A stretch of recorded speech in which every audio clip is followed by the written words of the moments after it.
All right. Well, today on the podcast, we have Amanda Eccleston on the show. Welcome to the show, Amanda. Thank you so much for having me. Really excited to have you. Congratulations on the retirement from professional running. Thank you. Yeah, it's still weird using the word retirement. I don't really love that word. What do you love? Um, What word do you love? I don't know, maybe almost like sabbatical. I don't know if, I don't necessarily say I'm going to come back. Or just like transition. Like running is still something I love doing and I'm doing so much of. Um, and retirement just makes it sound like I'm old and moving on completely and stuff. So, Yeah, it is a weird word to say, but I mean, I guess athletes say it younger than most people, yeah. in most professions. Or like Yeah, when it's such you an interesting. Yeah, I was going to say when you move professions, like I interviewed somebody who was just moving from an athletic director to a different job. So he was retiring from being the athletic director, but he was like, I don't know, probably in his late 40s. So he wasn't like professionally retiring. He was just moving to a different career.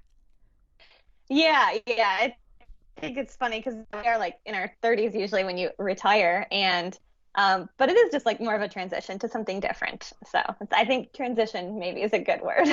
I think so too.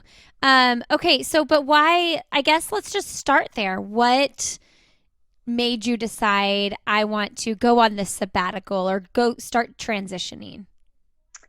I think I've known for a little while that I was kind of getting ready to be done with professional running.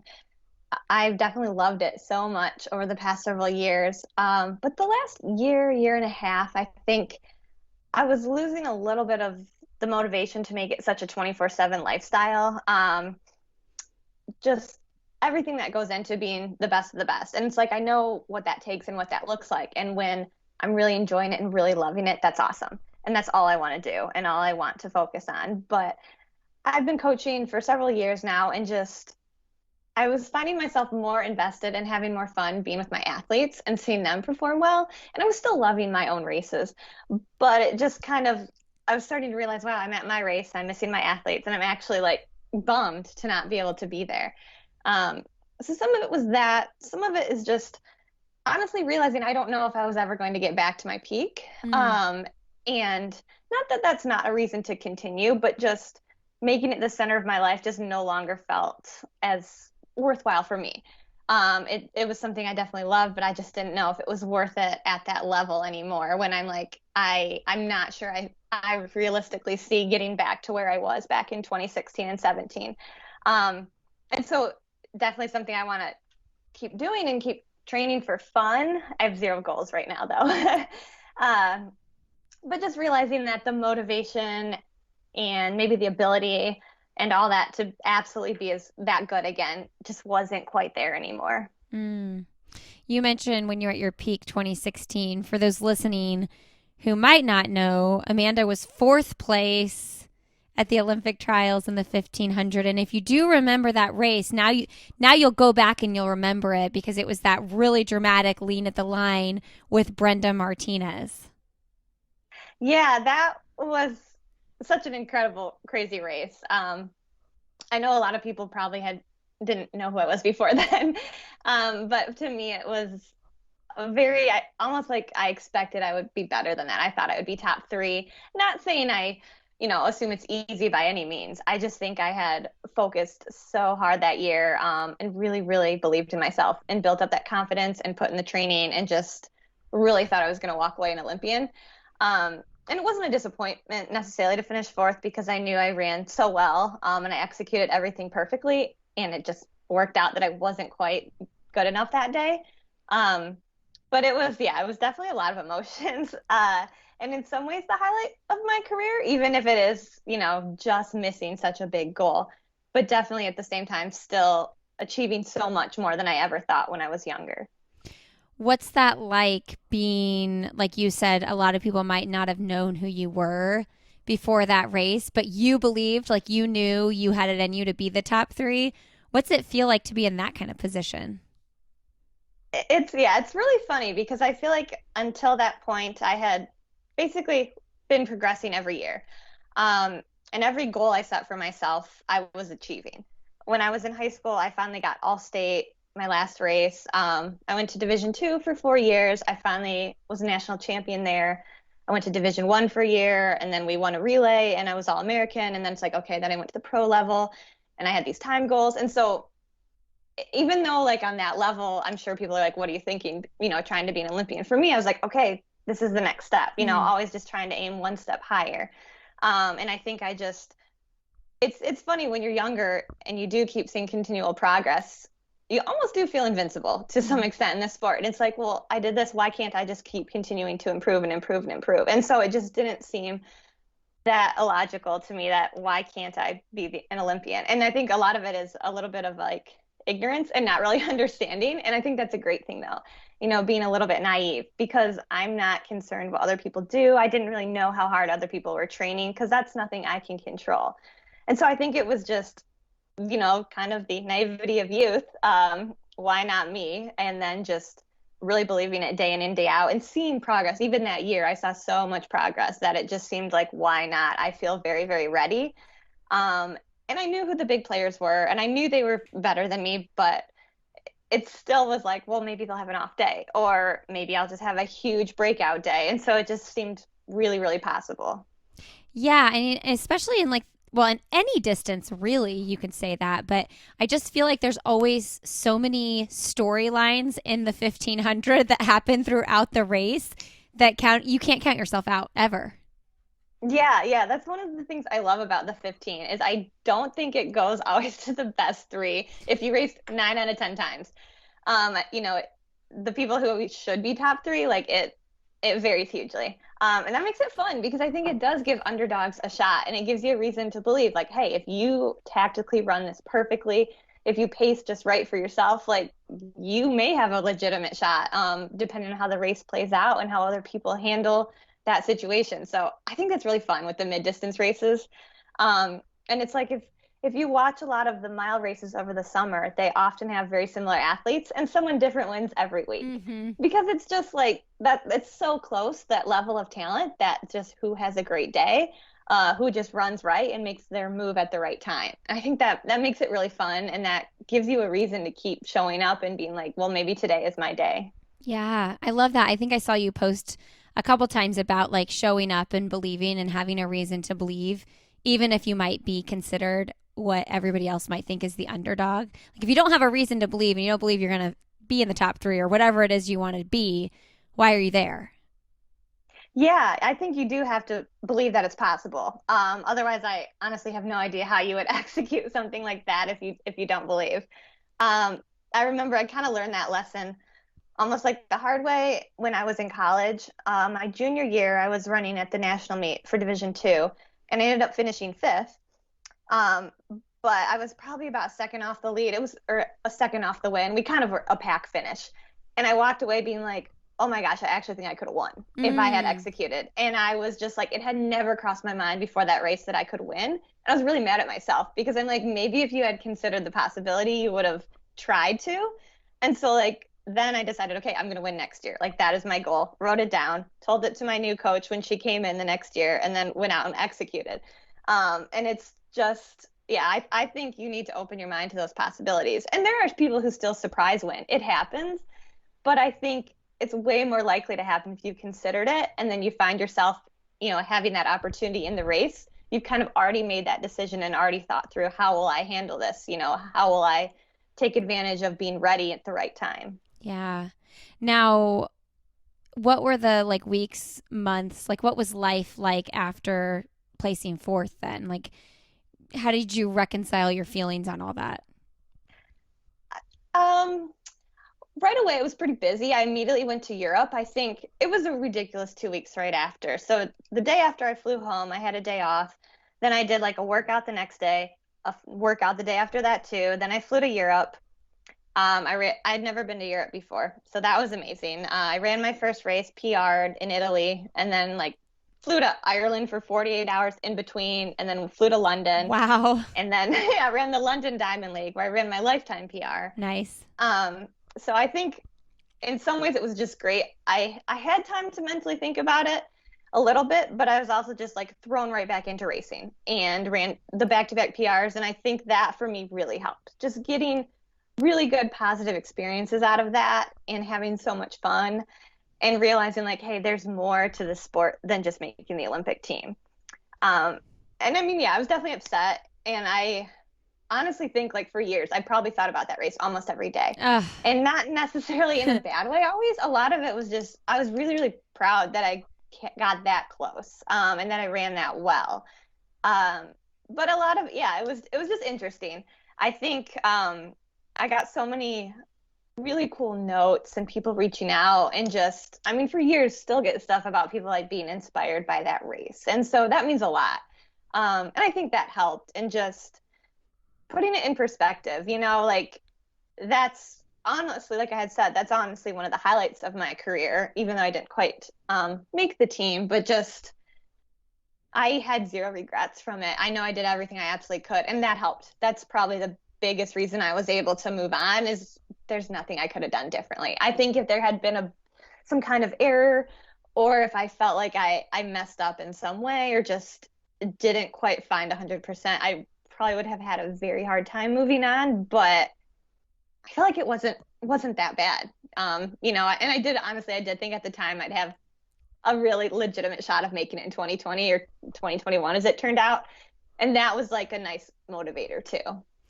So let's talk about that then, because I know you went on to battle some injuries, and when you came back, and I, read your posts on once you towed the line at the trials this year, like you knew that your mileage was lower than most people, and like you did what you needed to do to stay healthy. But looking back, you knew that your fitness just wasn't where it was in 2016. So walk us through that a little bit. Yeah, it has been a lot of ups and downs since 2016. I think that's shown in my results and performances. I actually was a little bit hurt at the trials in 2016. I had a tendon tear starting in my post-tib tendon, and I ran on that for about another year, and then I finally had surgery to fix it fall of 2017. And I think after my doctor discussions and in my head, I'd kind of downplayed the return. I was also just a little bit worried. I was like, is my contract going to stay? Yeah. All that stuff. So I was really just like, it'll be fine. It won't be a big deal. It was a really long recovery. I didn't run for about 4 months after. And then even once I started, I was on the ground for like 10 to 15 minutes twice a week. And then I got up to about 25 miles and was doing that for a month. And then I started racing, which is way too early. But I just wasn't, yeah, I just wanted to get back out there and compete in the Brooks logo and just be like, okay, I'm trying. So that was that one put me out for quite a while. It took a long time to come back. And then in the spring of 2019, I had some foot issues, took a couple weeks off, but then was in Arizona on a training trip and was just getting back into running and like was moving a table and it flipped over and fell on my toe and I broke my big toe. Oh my That gosh. that was honestly like almost the worst because I was so like frustrated. Then let's see, I got plantar in the summer of 2019. I had that for like 8 months. And I mean, I dealt with it, but it was obviously like up and down. Then right after COVID, I actually got super fit for about the first month after COVID, doing a lot of strength work. Probably overdid it because then I got a femoral neck stress reaction last spring. And then last fall, I started having like patellar tendonitis and had to basically drop to like 10 or 15 miles for like a month. And so by the time that stuff rolled around, I was just like so frustrated with the constant interruptions that I decided like, okay, I know I can stay pretty healthy at 40 to 45. And it's not quite high enough to be as fit as I need to be, but I was like mentally I could not handle another like big setback. And I was just like, well, for my mental health, this is what I have to do. I can get on the starting line, on a good day I could still pull something out and, kind of would just hope the stars would align at the right day. And it didn't at the trials, but I was still able to make it based on my performances in the spring. And so it's tough because I know in 2016 I actually wasn't running that much, but I also had done some incredible workouts and I knew I'd just trained so well leading into that. And I was super, super fit. And this time I just was not. And so that's hard lining up when you're not at your best and you try not to think about it and you try not to worry. because you never know. Again, in the 15, it is unpredictable. But it definitely was a little bit, that's in the back of my mind. Like, I'm not the athlete I was 5 years ago.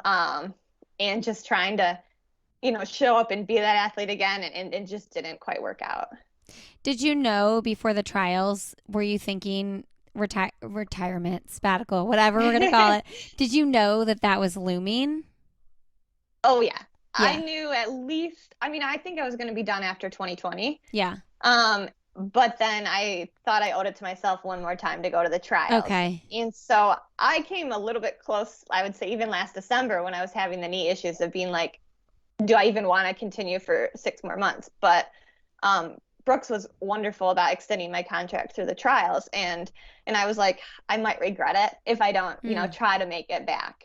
But I 100% knew. I mean, even at the trials, I had already started applying for jobs earlier in the spring, and I already knew I had a job at the trials. And so, like, it was definitely, knowing I was done was probably helpful for me because I was kind of mentally running on fumes this last couple months. Yeah. It sounds like Brooks was really good to work with. I know that's always scary as an athlete when things come up, like, are they going to renew my contract? So talk about that a little bit. Yeah, Brooks has been wonderful to me. They're actually the only company I ever really talked to. It's funny. I didn't sign with them until after the trials of 2016. Okay. But I first sent them a resume, which I don't know if anyone does that. That's probably very old Yeah, school. what But do I people literally, do these days? Just I reach out don't to know. agents? I think so, and I think they might just come out of college in a better position than I was. Sure.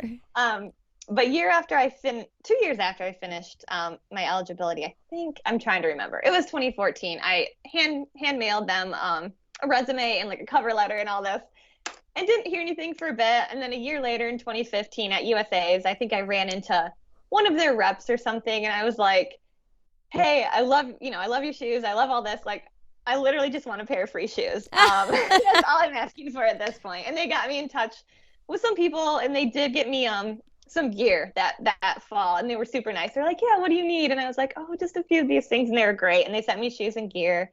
And then starting 2016, I had signed with Flynn a couple months earlier with Flynn Sports, and I was on Brooks ID at the start of 2016, which was gear and travel, which was really nice because I'd never had a travel budget. And we were hoping it would lead to more, and we're kind of in contact with them the whole spring of 2016. And that's when I was really starting to have breakout performances. So that definitely helped.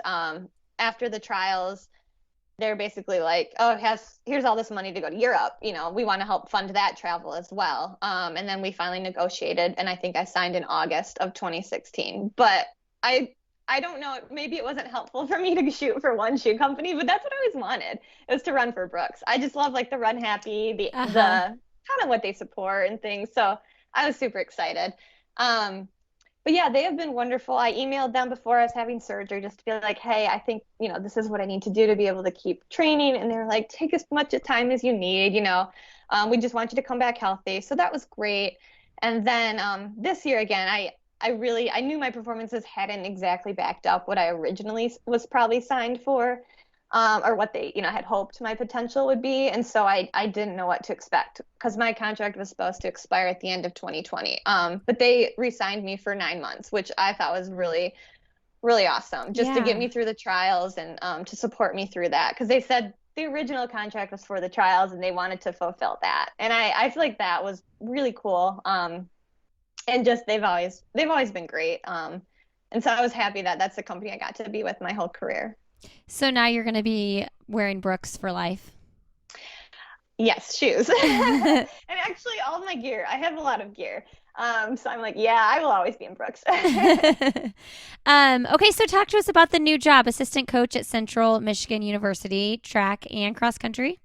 Yes, yes, it's for both. So in cross country, I help with both men's and women's, and then in track, I will focus on mid distance, which will be really fun. So yeah, I love it. The kids are amazing.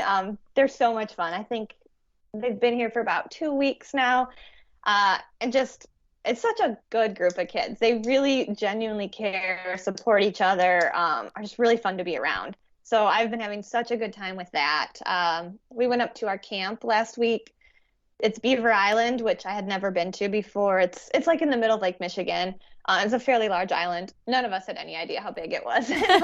We're just discovering all these things. But just team bonding up there, and yeah, I've really enjoyed it. As I said, I've been coaching volunteer for a while at University of Michigan for 5 years. And so I really started to see like, okay, this is something I want to do because I am so passionate about running. It's just no longer what I wanted to make all about me anymore. And so this has just been perfect. I get to do what I love with the sport and really interact with, kids and hopefully can help them, find what they love and achieve their dreams in running. And yeah, it's just been great. I've been in Michigan almost my whole life. So when I saw the opening here, it was a perfect fit. I love the staff, the people I work with. It's great. And that was a huge part of me choosing it is I want to work with people that I enjoy spending time with. Because coaching is not a 9 to 5. We spend so much time doing things. And so we're together a lot. So it's definitely interesting getting used to a new rhythm or a new balance. Whereas before, there's a huge priority on rest and recovery and doing everything I need to do for my own running performance. And now sometimes I feel like I'm kind of running all over doing different things. My runs, like this morning, we had a fartlek workout. The kids did like 2 minutes on, 2 minutes off, anywhere from 6 to 12 reps. And I was like, oh yeah, I'll run with it a bit. And so I warm up, but I don't do any of the drills. I'm just standing around talking to the coaches, watching the kids, making sure they're doing things right. And then I just was able to kind of jump in and do like a rep with all the different groups here or there. And it was like sometimes kind of hard because I haven't ran a ton in the last couple of weeks. And but it was so good to be able to like just be there. And when I'm in the groups, kind of I can really judge how the kids are feeling and give them like on the spot advice and things that it's like a nice combination where that's hard to do if you're on the sidelines as a coach.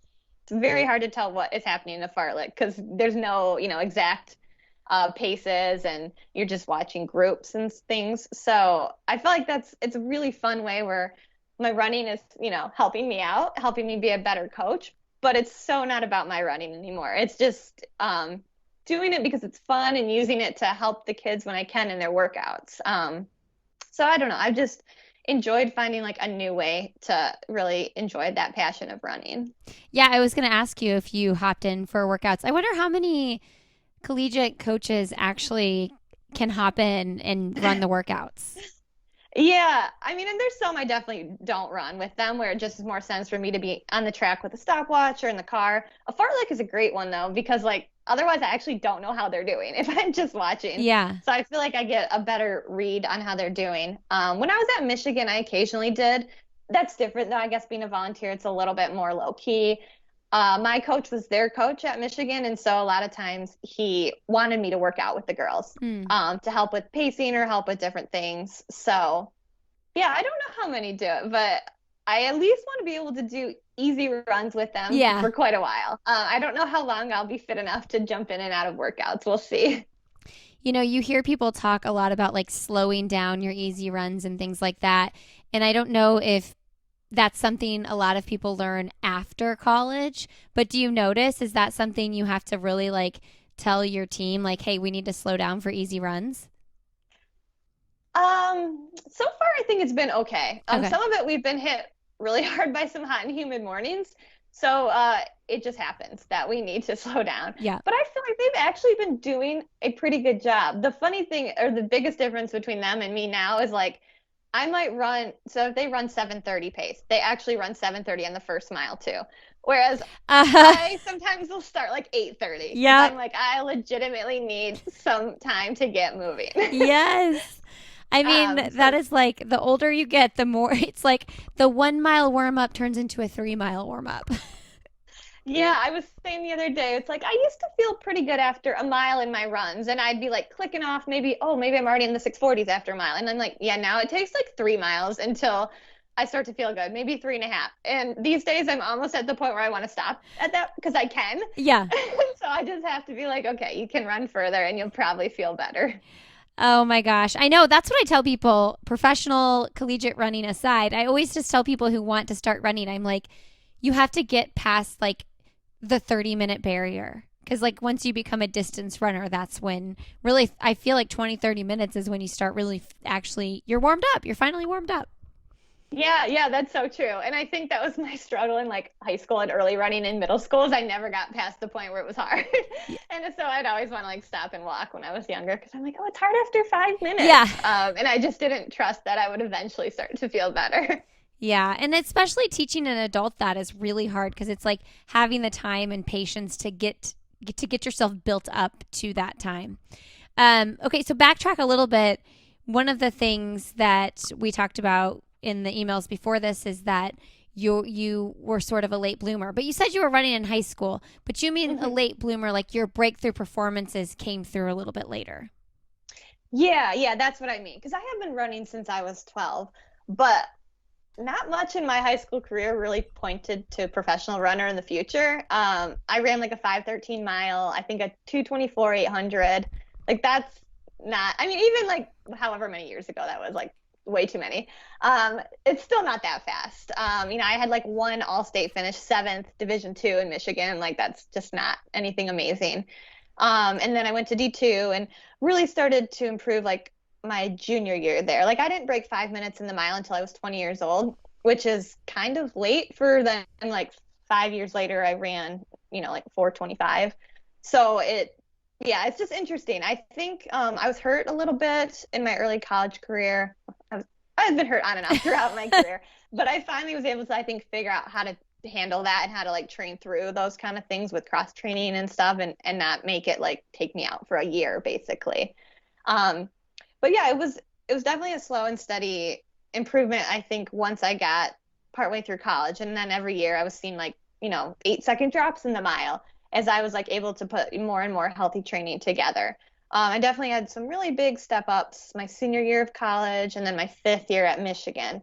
Um, and then even the year after that. And I think it was just getting more and more intense training. I'm not a super naturally fit person, meaning like if I don't run for 2 months, I can barely run a mile without stopping. Um, so I think that meant when I was younger and I was never training that much and I was getting hurt on and off, I just never got past the point of actually getting fit. And so we just weren't seeing great results. And then once we got so I could handle about 40 miles is where I can get really, really fit off of that. We finally started seeing things click. And then once you see progress and faster times and results, it was just really easy to start dreaming of what's next and staying motivated and keeping pushing that way.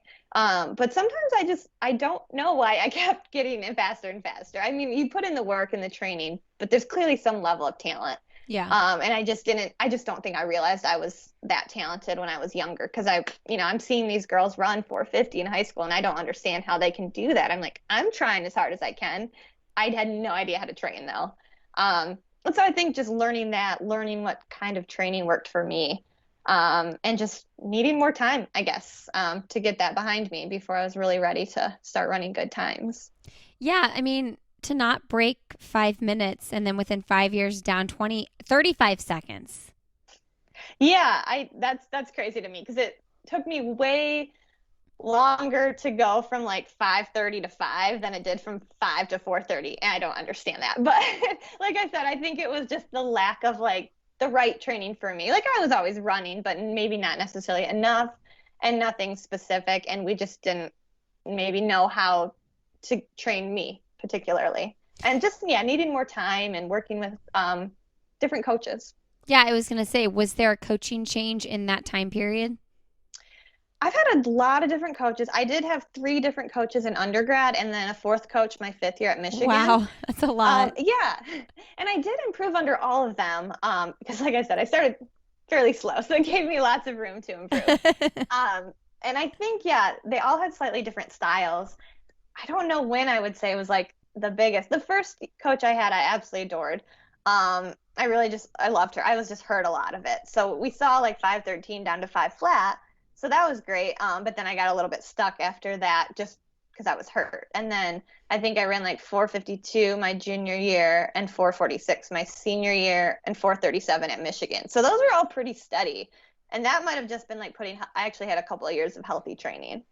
So putting that together. But I did have a ton of different coaches. which was hard in the moment, but looking back, I really, really enjoyed having all those different experiences.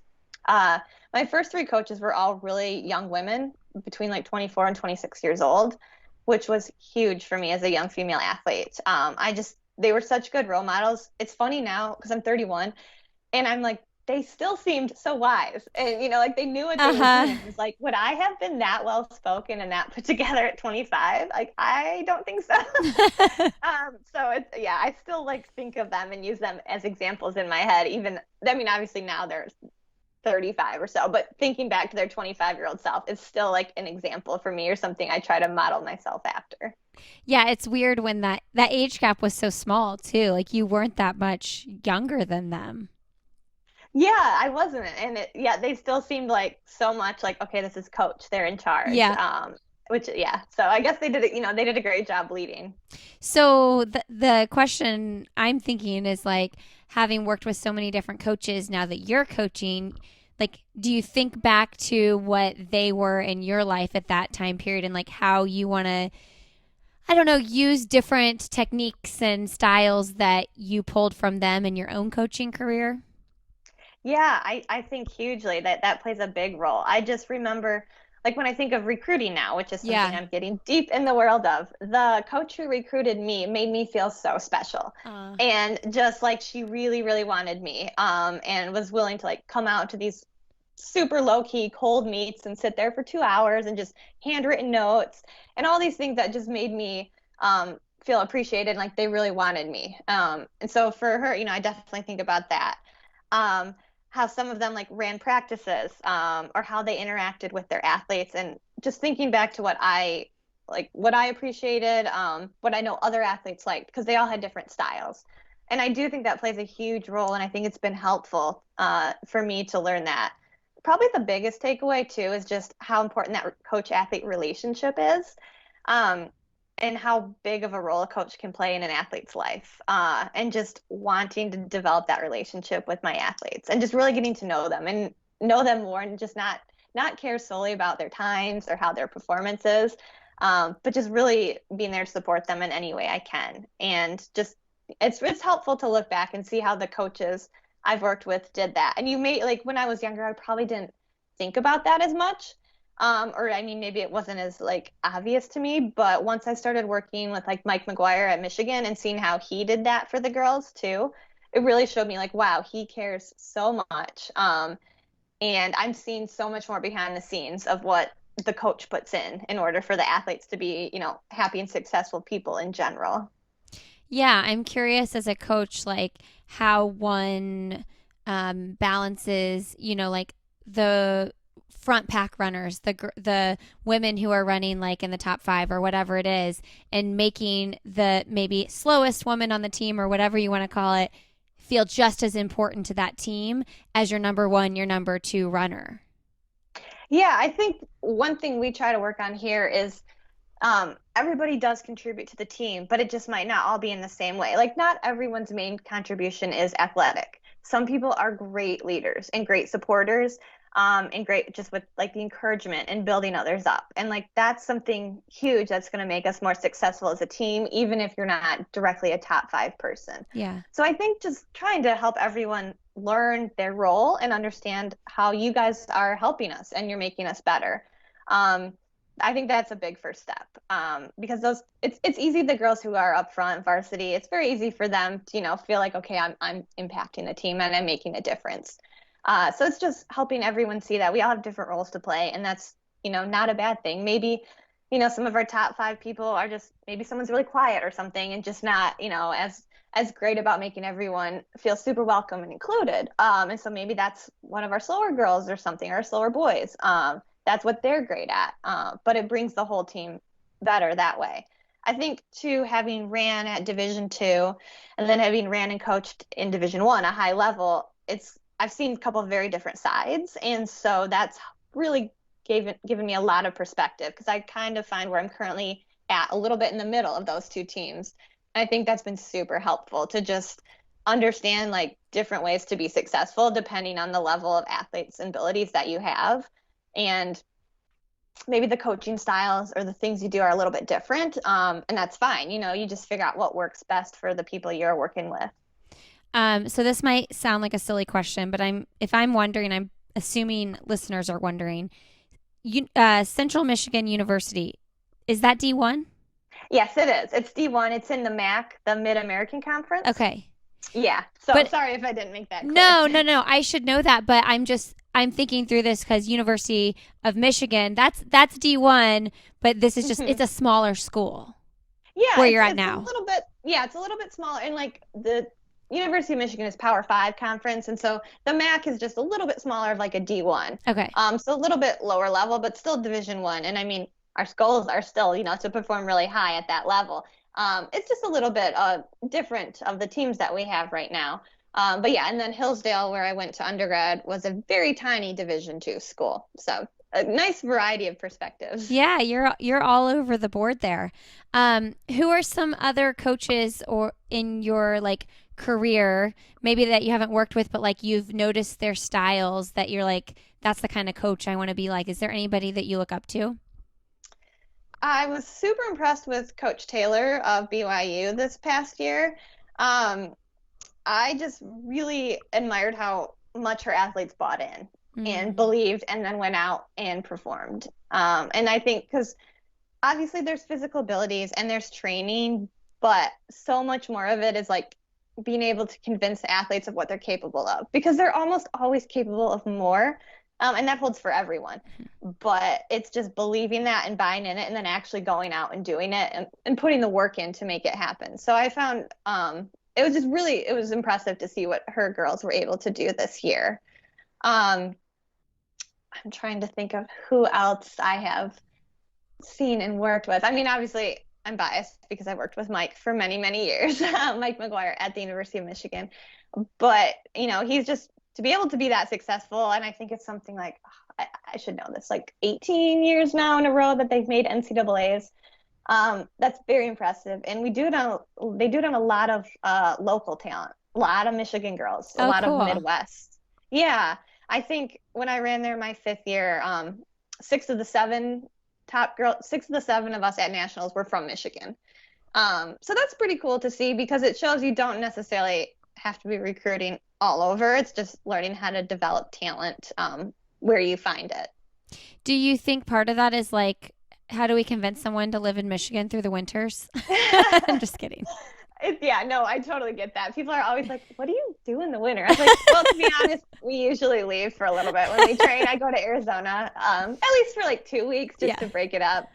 But I don't know, we have indoor tracks. We race inside and train inside.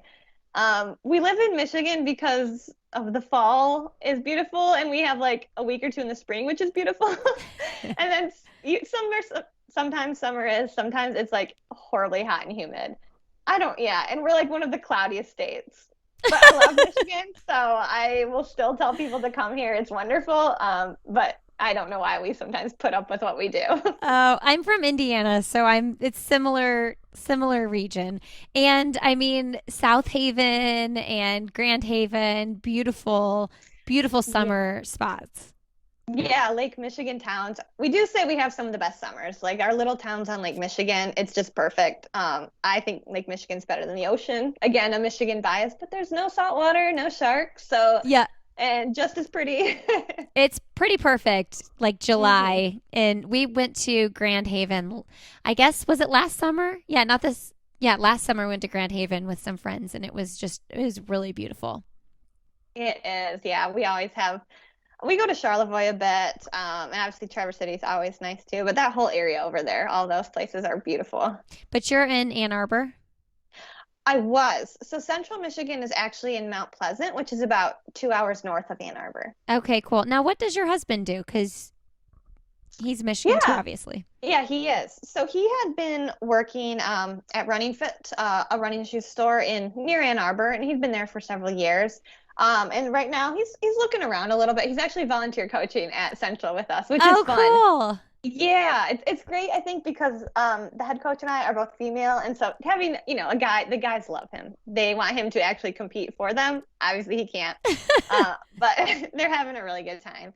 But so he's looking for something right now, but just kind of enjoying a little bit of a break, and in between at the moment.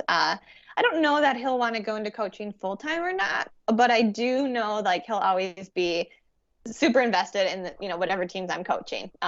He's super passionate about running too. He runs. We met at Hillsdale where we both ran on the cross country Okay. team. Okay. That's where I was Yeah. wondering. Okay. Yeah. So it's fun having like such a shared interest. And then because he runs a lot. He's probably 70 miles a Oh, week yeah. most of the time. Yeah, and so I think it's great too. Like I understand the running is a priority, and it's something we make time for and we make sure to like schedule in and things. So it's fun. Probably he's probably like my favorite running buddy because he lets me do whatever. Like if I feel good, we can hammer. If I'm like, no, we have to run 8:30 pace, he's like, that's fine. So it's nice. I love that. Well, I mean, when you're running 70 miles a week, you should be flexible when the person that jumps in that's running 30 or 40 miles a week wants to do what she wants to do. Yeah, exactly. I I know love that. when he's got a hard long run, I'm like, you go out by Go, yourself. yeah, You go do got your thing. this. But what's he doing if he's running 70 miles a week and doing hard long runs? Is he marathon training? No, which I think he should run a marathon. Yes. I know, but he does GLR. I don't know if you've ever heard of Great Lakes Relay. Okay. I So haven't. it's a 3-day race across Michigan. There's teams of 10 people, and I think it's about 280 miles that you do over those 3 days. You run like Okay. twice a day. Um, it's his absolute favorite weekend of the year. He literally talks and trains for it all year. Uh, So that's the big one. And he does other races. Like he'll do half marathons. He's just not ready to, or he doesn't want to do the full. I've been trying to convince him for a while. And he hasn't bought into a full yet. But he just, likes to sometimes jump in 5Ks, 10Ks, stuff like that. what does he throw down for a half marathon? He's ran a 73. Oh, he's like really So fast. I know he's good. It's actually funny. We have the exact same 5K PR. So that's like our point where we meet perfectly. Ah, Yeah, I'm actually a little speedier when we go down, but then he's definitely way better when we go higher than uh-huh. that. But no, I mean, he's quite a good distance runner. That's why I'm like, you could run a good marathon, Yeah. but we'll see. And then the guys on his Great Lakes team, are they also fast? Yeah, some of them are pretty good. Yeah. And it's guys and girls actually, Oh, so okay. it's like a combo. I'm trying to, because there have been a couple guys on there I think who have ran in the 14s for the 5K at some point. I'm trying to remember who they had this year. Yeah, they had at least two who were in the 14s. So they're pretty good. They're very competitive. They got, oh, he's gonna kill me. I'm pretty sure they got second this year. I'm like, is it second or third? But their goal is like top five, and they've always been. He's done it like 5 or 6 years in a row, and they've always been top five. So Oh, that's so fun. Did you say you have a tied 5K PR? we do. It's We like the both exact same ran time? exact same 15:26. Yep. Oh my gosh, that's funny. You guys got to duke it Yeah. out. You got to get like super fit and duke it out. I know. We do need to. Although I'm like, ooh, are we ever going to be both that fit again? We'll see. Yeah. It might be a fun storyline to just keep it tied. Yeah, exactly. Okay, cool. Well, listen, we're doing this Under Armour All Out Mile series. And Hmm. so like, I thought it would be really fun to have all the athletes for that series to be like milers, 1500-meter runners, so we can get the best advice. Yeah. So, what is your advice to someone who maybe they're marathon training, maybe they're training for other things, but like they want to do their best mile time? What's some advice you have? You definitely have to train under pace. If like I'm assuming you have a little bit of time to train in this scenario. Yeah. I would definitely practice stuff under race pace. Whether it's like 200s and 300s and 400s. Because otherwise, if you try to run a mile and you're going faster than you've ever run in practice, you're going to be cooked in like 400 meters, which is really hard. Um, I think the best way to run a mile as fast as possible would probably be even splits or like a very slight negative. Just so I guess like a little bit element of control the first half, Mm. especially for like a newbie, because you don't want to blow up at the end. That's the worst and most painful way to run a mile. Um, Trying to think of what else. I mean, the mile's so fun because there's so many things you can do to train for it, like tempo runs, the sprints, the in between, and I think they're all really important. Uh, so mixing it up, doing different things. practicing some all-out sprinting for, 100 meters and just seeing how that feels. Getting in some like good aerobic training, but definitely a decent amount of speed work. I also I kind of approach the mile from a speed end, so I Hmm. like doing the underpace things and just that way there's an element of control when you're in it and you're just not feeling like you're dead sprinting from the start. Yeah, it's so hard as a distance runner because it's like if you're used to training for half marathons and marathons, you're like, okay, it's just 1 mile.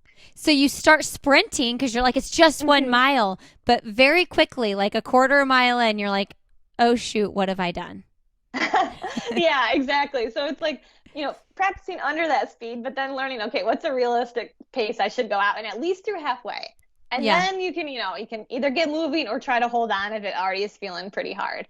But just like, yeah, watching that first minute or two, otherwise it's going to be a rough one. Yeah. What's your favorite? Give us like a speed session. Like, give us a good workout. So my favorite workout is sets of 400, 300, 200, 150. Okay. So yeah, like a down ladder, we'll do like a minute and a half between, and then we'll do anywhere from like 2 to 4 sets. Okay. With like maybe 4 minutes between sets. And we kind of start at mile pace. So like on the first one, I'd go like 66 maybe, then like a 48, 49, like a 31, and a 22 or 23. And then by the last set, we just pretty much run it all out. All of And them. yeah, yeah, all of them. It's really fun. I like the speed stuff like that. A 400 you can mentally get through, Yeah. without, yeah, it's the stuff like repeat Ks and repeat Oh, eights that have always gotten me a little bit. They're tough. so hard. Okay, wait. So is it 90-second rest between the four, the three, the two, and the 150? Yes, yeah. And then once you get done with the 150, like 4 minutes. Okay. And And then then you'd repeat it again, or, you however don't many have to, times. but however many times you can. Oh, that's so good. Okay, cool. Well, listen, I saw you at the Sir Walter Mile and I thought I knew that that was you, but I wasn't sure at the track. And then we said hi at the dinner. Yeah, yeah, it was so good to see you there. I heard Yeah. you just moved to Raleigh, right? It's so weird. Yeah, I like we randomly kind of moved here, but the Sir Walter Mile just happened to be like the week after we moved. So it was really fun to be able to quickly engage in the running community. Yeah, it is such a fun community in Raleigh, and that's a huge reason why I kept coming back. But yeah, that's so cool you got to be in there right away because hopefully you've like met some people and can kind of feel like a little bit more welcomed and like you can have a small community already. Yeah. So why did you decide? I know your lifetime mile PR. That's at the Sir Walter Mile. Yeah, it is from 2016. Okay, man, just that was the year for you. It Um, really was. was it just timing though? Why did you decide for that to be your last professional race? Um, some of it was timing. Like I knew I wanted to end this season. I actually had originally thought I would do Memphis and maybe something later, but then once I got the job at Central and I decided I was going to start pretty soon after the trials, I was like, it's going to be a little bit harder to extend late August. Just because my kids are going to be on campus, I'm going to have a million things to do. So that kind of ruled out the later August stuff. And then once I started thinking about it, I was like, well, Memphis is fun, but it is kind of like a time chasing meet. And I have zero Mm, standards to chase anymore. And I don't think I'm in PR shape. So I was like, that just doesn't seem to be, exactly what I want to end on. And I was like, Sir Walter's just always been fun for me. This is my third year staying with Michelle, who's been my host. She's amazing. I love staying with her. And I was just like, it's just so fun. Every time I'm there, I love it. I've got great memories from there.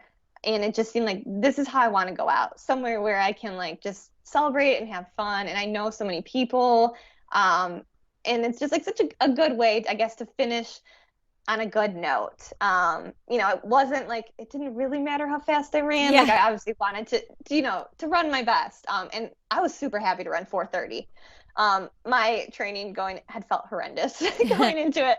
Ever since the trials, I have been, definitely struggling through training, both in terms of like I've been way busier. I'm running at 7 a.m. now before work, and it's hot and humid, and definitely struggling a little bit with motivation. And so, like, coming there is like, okay, that's something fun to shoot for. So I think that will help me be motivated. Um, and then running that, it was the first time I felt good in like 2 months. It just was like such a fun and a good way to end and just to feel like myself out there again.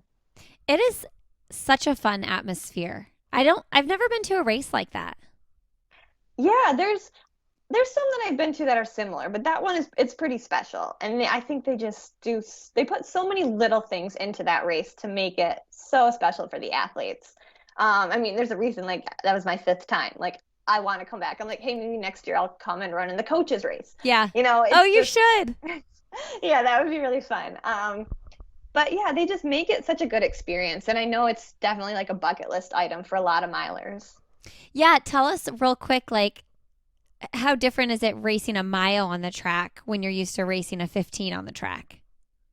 I actually do think they feel different. I don't know if I'm alone in that. The mile feels a little bit more relaxed Really? because it does. We don't start as fast. The 15, I think being on the straightaway, everybody wants to be like in position 2 or 3. So everyone dead sprints. Like we Mm. always like 14 point, which is pretty fast. And so for me, that always feels hard. It's always been hard for me to start super, super fast in a race. Mm. I feel like the mile just there's a little bit more of a relaxed start, and so I like that. So I usually prefer the mile. It depends. What some years when I'm feeling super speedy, the 15's more fun. But I race the mile so much, honestly. I Yeah, think you do. yeah, I kind of search them out. So I probably run just as many 15s as miles. So I'm used to going back and forth. I was thinking that when I was kind of looking into your story. I was like, I feel like she races the mile a lot, and a lot of track and field is so 1500 focused. Yeah, I think there've just been so many opportunities in the last few years for milers in the summer. I definitely think it's the easiest event to be a professional runner in because you could literally race every single weekend all summer. There's an opportunity anywhere, whether it's roads or track. And so that's probably why, because I've gone to Europe a couple years, but a lot of times it's made more sense for me to stay here and generally race the mile here in the summer. They started adding some 15s too, but I just think that's where the opportunities are, and honestly, that's where the prize money is in the summer. Oh, really? So yeah, so we tend to chase that a lot. A lot of the 15s are set up to run fast, and they don't always have as much money. And that is the reality of the sport. It's good to get a little bit of help there in some of your Yeah. races. Wow, I didn't know that. Well, yeah, and also just anybody who's like kind of a fan of the sport, they know the mile time. People that don't Yeah, know running a lot don't know 1500 stuff. I know it's so true. When people ask what I run, and I say the 15, and I usually have to tell them like how it relates to the mile, Yeah. and then my mile time if they ask, because I'm like my 15 means nothing to you. Yeah, exactly. Okay. What, Amanda, is something professionally or personally that you would like to do that you haven't done yet? Um, Professionally, I want to lead a team that wins the NCAA cross country championship. I'm obviously very early in my career, so that's probably a little bit down the road, but I feel like that is definitely a huge goal. Um, Personally, I love traveling, so I want to go to as many of the national parks as I can. My husband and I just like hiking and being outdoors, and those kind of trips. So just getting to see a lot of our country that way. And then who is someone fun, motivating, or inspiring that you would like to have coffee, tea, or cocktail with? I was thinking about this one, um, because I'm like, the reality is if I first meet somebody, I'm like kind of shy. Yeah. So I'm like, who would I actually be fun to talk with? Because I'm like, I would really just love to meet some of my best friends. So like when I raced in St. Louis earlier this year, I met up with my best friend from third grade. So we've been friends forever. She was in my wedding. I don't think I had talked to her in 5 years, but then I was like, hey, I'm going to be in town. And she responds within like 5 minutes. Oh my gosh, that's perfect. And then we arranged to meet up and just caught up for like 2 hours. Um, and that was so much fun. And so the reality is like, yeah, that's what I would prefer. If I have to go with like a celebrity or someone famous, I was like, who would be fun to chat with? I'm a big Harry Potter fan, so Emma Watson. Okay. I think she would be super fun. I think, she's seems like a really interesting person and could probably tell a lot of fun stories and things. Um, who, what are you looking forward to now that you're not focusing so much on racing yourself? Like, are there things that you couldn't do that you're like, now I have time for this? Not that you're not busy coaching, but your body, you're not like prioritizing your body in the same way. Yeah. Okay, I was never super strict on what I ate in terms of I think moderation is important, but definitely feeling like, as much dessert as I want. That's kind of fun. I think in general, just not feeling stressed, like if, it's the weekend and I've been really busy all week at work, but like my friends are doing something or family and not feeling like torn, like should I be just relaxing and resting, but just being like, hey, let's, I can go, I can do that and spend time with people. Like the other day, we went to a concert with our friends in Detroit. I think we got home at 2 a.m. Mm, Like I couldn't do that when I was running because I would have had to go home and get rest, and I wouldn't have wanted to be out in the heat for a couple hours. So it's just little everyday things like that. I'm like, oh, I can do those things now and not just have to, you know, think about it if I'm in the middle of a training or racing season. it's so the sleep thing, man. Also, the older you get, I'm like, I don't even have to have a drink, but if I go to bed at 2, my body's probably still waking me up at 6:30, and I'm probably gonna feel hungover from that only 4 hours of Yep. sleep, you know? Yeah, for sure. I was like, when is the last time I've been up till 2? I can't even So remember, which late. I guess after a race probably when you can't sleep, but like Yeah. not because I chose to. What was the concert? It was Weezer, Fall Out Boy, and Green Day. Okay. So a rock concert. Yeah, I go to so few concerts, but it was really fun. I was just cracking up because like Green Day, we looked it up. They're all like over 50 years Oh old. yeah, they're old. And Yeah. it's like you just don't think about that anymore. You're like, oh wow, you're getting up there. So Yeah, I mean the Time of Your Life song, I remember that in high school and I graduated high yeah. school like almost 20 years ago. So, yeah, I mean, and they were probably in their 30s then. Yep, yeah. Weezer, did they sing the sweater song? They did. Yeah. That and like everyone's, singing along to it. It was really funny. Yeah. Are you a reader? Yes, I love reading. Okay, what's the best most recent book you've read?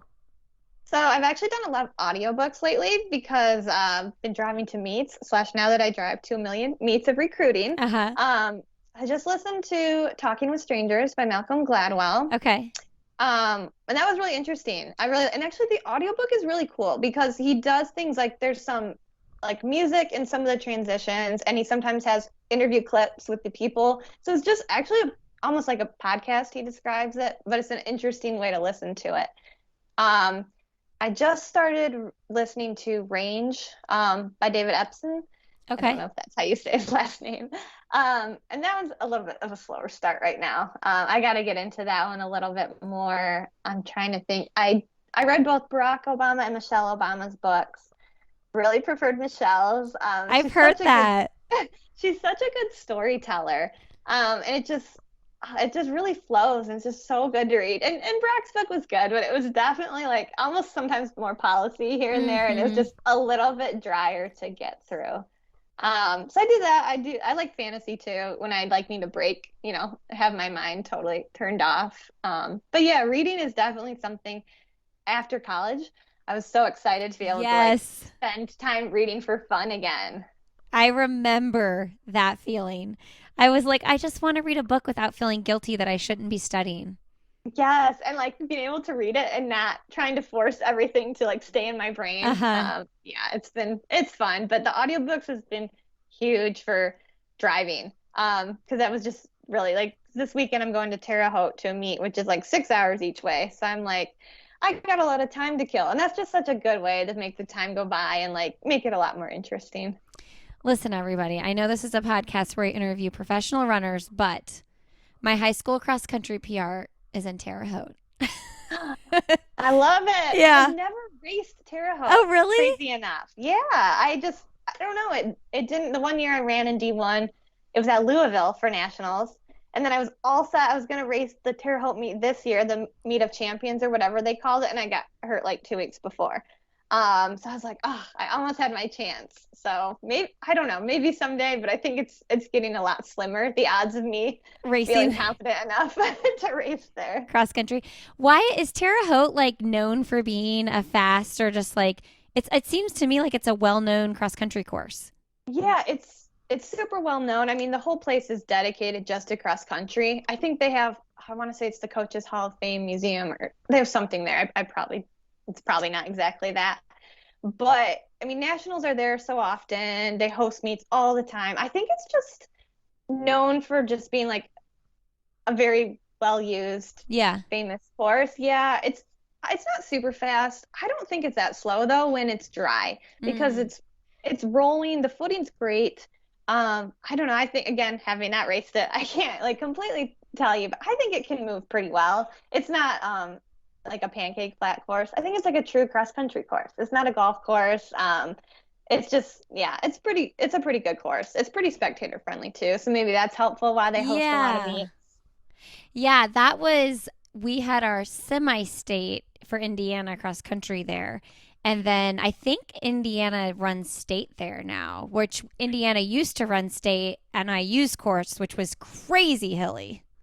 Okay, yeah, I do think they have state at Terre Haute because we'll probably either try to go there or send somebody there. But yeah, I haven't been on NIU's course. I know all these things. I'm going to be at so many more, You're new going to courses, and learn all the I'm going to learn things. all of that. So, for your recruiting visit to Terre Haute, like, are you looking, do you have specific people you're looking at? Are you looking at specific teams? I do have specific people. There's some people we've already talked to, several of them a little bit. And so, giving them a heads up I'm there, but also just kind of to watch, is there anybody else who stands out or looks good? Again, trying to recruit for our school. It's a little bit interesting when you choose like what athletes, because you got to get the right fit. We're not quite Power Five, so sometimes the top athletes we still want to talk to, but sometimes that's a little bit out of reach or a little bit harder to get here. We're hoping in the future if we can, develop the program that we can get the best athletes. So it's sort of finding, like the right kind of that in between, and just learning like what that athlete looks like, and just I haven't been to too many as a coach yet, so I am learning like how do I interact with the athletes, Yeah. and their coaches? How do I watch them? Because, I haven't seen these girls before. I don't know what they'll look like. So trying to literally figure out who they are while they're running, definitely a learning process. It's so interesting to me to hear a coach talk about this because, like I was never a fast enough runner in high school that would anybody would ever be looking at me. But now looking back, thinking of those experiences with those girls that were in the top, like that coaches were just showing up, watching them just like they would at a basketball game. Yeah, and it's weird for me too, because same thing. I had one coach who came, and that's from Hillsdale where I went. But I'm like, is it normal for me to just wander Walk up up? Yeah.